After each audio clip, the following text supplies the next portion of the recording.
Көксарайда қонарбай, оны да көрген Букедай, оны да көрген Букедай. Корифей крымско-татарского песенного фольклора Дилавер Усманов опубликовал долгожданную книгу «Крымның чөл жырлары вечіңлары». Это не просто сборник, а масштабный результат многолетнего труда известного певца по сбору и записи драгоценных крымско-татарских народных песен, рожденных в степной части полуострова. Ғайы башланды, мен Жемел Кариковмен башладым бірінші кітапны язмаға, Крымның чөл жырларын. Юбилей 2005 жыл. Сон бұл кітапны мен енді мұнда чыңлар 50-дан еді, а мұнда уже 178-дан. Бұтын чөл тараф яғын ерлары, чыңлары кірді. Ве тақмақлары да мен мұнда кірсеттім, тақмақ онда жоқ еді. О бізде о жанр тақмақ, бір-біріне тақмақ дегені, пристегивать сөздерін, о жанр бізде жойылды, о чөл тарафында еді Крым татарларда. Годами Дилавер Усманов неустанно собирал и записывал эти бесценные мелодии. Новый сборник – результат этой кропотливой работы, которая длилась всю сознательную жизнь певца. Исследовательская работа была в плане сөздер шеве тарафындан. Мен бұтын сөздерін чоқсы и дегіл, и бізде. Мен анда яздым мақамлар, лады. Біздің ержыларымыз епсін қаштырып ерлай. Чөл тараф ерларын ерламақ керек чөл шевесінде, чөл мақамында, чөл мелодический оборотларман, чөл манера дейлер. И açık ерламақ. Мен сөздерін кітаплардан алдым. Өзімден мен уйдырмадым оларын. 178 олса, ана 172 анда қалп ерла.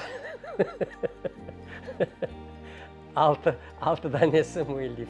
Главная миссия Дилавера Усманова, воплощенная в этом сборнике – сохранение, углубленное изучение и возрождение значимых образцов народного песнетворчества степного Крыма. Бірінші чыға чыңлар ве тақмақлар оглавление. Исмет Шехзаде оға ресам япты. Музейлерден алып, китаплардан, елден чызды бұна бөле графика дейлерім, не дейлерім. 4 сатырдан ибарет чың чистушқаны, өзлері ұйдыра халық. Асын олар бұнда уже китапқа қырып, тарих бойынша инкшаф етіп, бұна бұл алға келділер. Мен оларны шынды уже не турмуш, не на бытовом уровне, а на таком профессиональном уровне китаплардан алып, совершенствованный шығардым. Дальше идет оксыз ерлары. Сиротские песни, оле жанрлар бүтін ерде бар. Асан Рифатовда бар еді, Яя Шерфетинде бар еді, Бақшиште бар еді, о жанр. Менде де біздің түркілеріміз ондай чоқ. Шақа ерлары анда пек чоқ. Тарих ерлары Муэллиф ең соңында мен айтқан кебі. Бала ерлары да бар. Адет ерлары о мерасим ерлары Яя Шерфетиновде, Бақшиште yazулы. Чөл шевесінде адет дейлер, адет жырлары.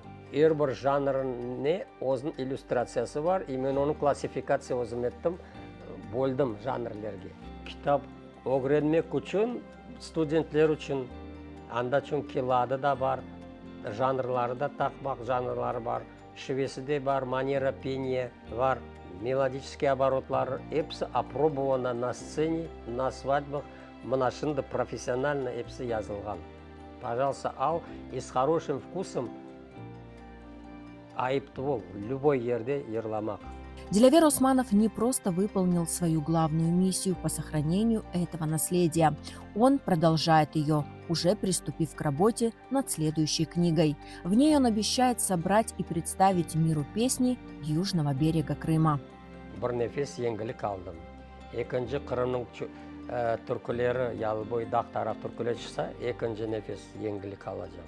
Анау Кариков айтқандай, вот эту миссию свою ты должен выполнить, потом будешь ты высокосознательный.